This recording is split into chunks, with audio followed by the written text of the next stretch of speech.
Hi అండి. నమస్తే. Welcome to అమ్మాయి లోకం. అందరూ ఎలా ఉన్నారు? నేనైతే చాలా బాగున్నాను. మీరందరూ కూడా బాగుండాలని మనస్ఫూర్తిగా కోరుకుంటున్నాను. ఇవాళ మన రెసిపీ వచ్చేసి సొరకాయతో వచ్చేసి మసాలా కర్రీ అండి. చపాతీ, పూరి, రోటీల్లోకి చాలా టేస్టీగా, రైస్‌లో కూడా అద్భుతంగా ఉంటుందనమాట. చాలా సింపుల్‌గా ఎలా తయారు చేసుకోవాలో చూద్దాము. స్కిప్ చేయకుండా లాస్ట్ వరకు చూసేయండి. కడాయిలో వచ్చి ఫస్ట్ 2 టేబుల్ స్పూన్లు ఆయిల్ వేసుకున్నామండి. నూనె వేడెక్కిన తర్వాత ఒక అర టేబుల్ స్పూన్ జీలకర్ర వేసుకుందాము. ఆవాలు వేయట్లేదండి, ఎందుకంటే మసాలా కర్రీ కాబట్టి టేస్ట్ డిఫరెంట్గా అవుతుంది అందుకని. ఒక పావు టేబుల్ స్పూన్ పసుపు వేసుకుందామండి. ఇక్కడ 2 పెద్దుల్లిపాయలు, ఒక పచ్చిమిర్చి కట్ చేసుకొని పెట్టుకున్నాము. దాన్ని కూడా వేసేసి ఆయిల్లో లైట్గా బ్రౌన్ కలర్ రావాలండి, వచ్చిందాక ఫ్రై చేసుకుందాము.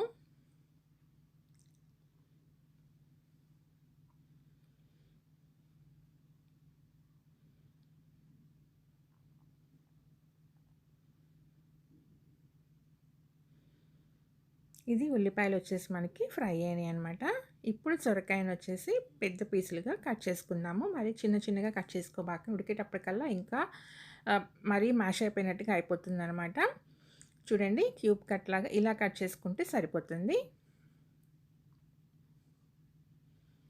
ఇది బాగా లేతదండి, అందుకని నేను గింజలు ఏమి తీయకుండా అలానే వేసేసాను అనమాట. కొంచెం ముదురుకాయ అయితే మీరు గింజలు తీసి వేసుకోండి. ఒక 1 మినిట్కి వచ్చేసి మనం హై ఫ్లేమ్లో పెట్టి కుక్ చేసుకుందామండి. అప్పుడే మనకి సొరకాయ తొందరగా ఉడుకుతుందనమాట. ఇప్పుడు వచ్చేసి 2 మీడియం సైజ్ టొమాటోస్ అండి ఇవి. వీటిల్ని కట్ చేసుకుని మనం ప్యూరీ చేసుకొచ్చుకుందాం. మిక్సీలో వేసేసి ప్యూరీ యాడ్ చేసుకుందామండి.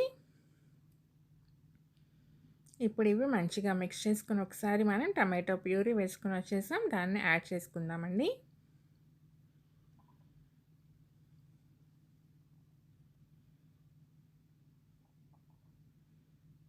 యాడ్ చేసుకొని మనం ఈ టొమాటోలో ఉండే పచ్చివాసన పోయిందాక ఫ్రై చేసుకుందామండి. మనకి ఆయిల్ అనేది సపరేట్ అయిపోతుందనమాట. అప్పటి వరకు మనం ఫ్రై చేసుకుందాము. ఇందులో వచ్చి ఇప్పుడు అల్లం వెల్లుల్లి పేస్ట్ ఒక స్పూన్ అండి, ఇది ఫ్రెష్గా రెడీ చేసుకున్నాయి అనమాట దంచి, అది వేసుకుందాము.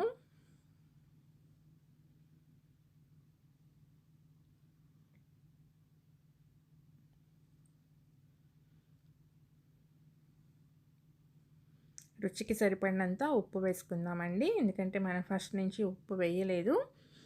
ఇప్పుడు మనం టేస్ట్కి తగ్గట్టుగా ఉప్పు వేసుకుందాము.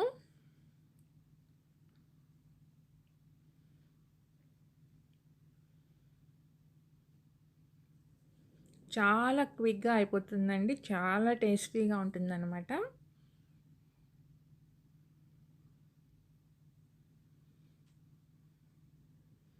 చూడండి, మనకి టొమాటోస్ అంతా మంచిగా ఫ్రై అయిపోయి ఆయిల్ అనేది సపరేట్ అవుతుంది కదా. ఇప్పుడు వచ్చి మనం కారం వేసుకుందామండి, ఒక టేబుల్ స్పూన్. ఆల్రెడీ మనం ఒక పచ్చిమిర్చి వేసుకున్నాము, మరీ ఎక్కువ కారంగా ఉన్నా కానీ అంత టేస్టీగా ఉండదు దీనికి, అందుకని ఒక టేబుల్ స్పూన్ సరిపోతుందండి.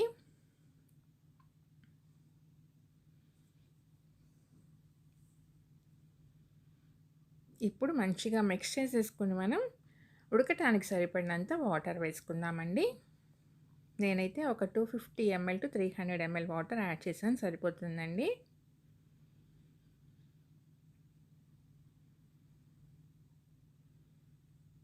ఇప్పుడు ఇది ఉడుకుతూ ఉండనిద్దాము. చూసారా, ఆల్మోస్ట్ మనకి ఆయిల్ పైకి వచ్చేసింది, ముక్క అయితే ఉడికిపోయిందండి. దీనికి మనం ఒక మసాలా రెడీ చేసుకొచ్చుకుందాము.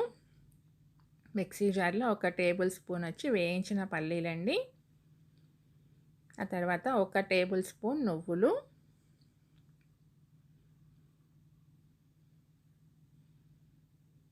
కొంచెం ఒక పావు టేబుల్ స్పూన్ సోంపండి,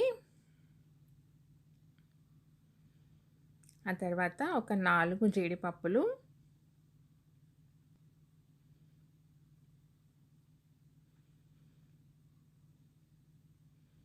ఒక చిన్న పీస్ కొబ్బరిని ఇలా కట్ చేసుకున్నాను అనమాట, అంతేనండి. నీళ్లు పోసి ఇలా ఫైన్ పేస్ట్ లాగా రెడీ చేసుకొని తెచ్చుకుందాము.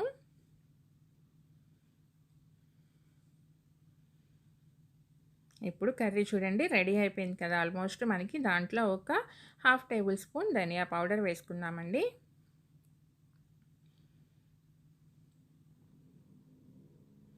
మిక్స్ చేసేసుకున్న తర్వాత ఇప్పుడు మనం గ్రైండ్ చేసి పెట్టుకున్న ఈ మసాలా పేస్ట్ కూడా వేసేసుకుందాము.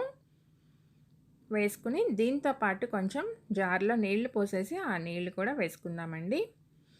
అంతేను. ఇప్పుడు దీన్ని మంచిగా మిక్స్ చేసుకొని మనం లో ఫ్లేమ్లో పెట్టి ఒక 5 మినిట్స్ వదిలిపెట్టేద్దామండి మంచిగా మనకి. ఎందుకంటే పల్లీలు ఇవన్నీ వేసాం కాబట్టి ఆ పచ్చి స్మెల్ అంతా పోవాలి, మనకి కుక్ అవ్వాలన్నమాట మంచిగా. హైలో పెట్టామంటే మనకి ఫాస్ట్గా తిగ్గా అయిపోతుంది, అంత ఉడకదనమాట. అందుకని సిమ్లో పెట్టుకున్నామంటే తిగ్గా అవ్వదు, మంచిగా మనకి కుక్ అయిపోతుందండి. ఇప్పుడు ఒక 1/2 టేబుల్ స్పూన్ గరం మసాలా వేసుకున్నాము. అంతేనండి, కర్రీ అయితే రెడీ అయిపోయింది. కొంచెం కొత్తిమీర అయితే జల్లేసేసి స్టవ్ అయితే ఆఫ్ చేసుకుందాం, అంతేనండి. ఇంకా చూసారా ఎంత ఎమ్మీగా ఉంది కదా, చూడటానికి టేస్ట్ అయితే అదిరిపోయిందండి. తప్పకుండా మీరు కూడా ట్రై చేయండి. మీకు ఎలా వచ్చిందనేది నాకు కామెంట్ చేయండి.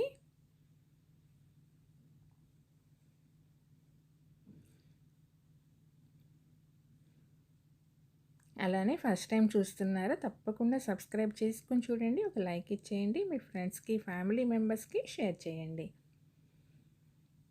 ఈరోజు రెసిపీ అయితే ఇంతేనండి. రేపు ఇంకో కొత్త రెసిపీతో మీ ముందుకు వచ్చేస్తాను. Thank you for watching.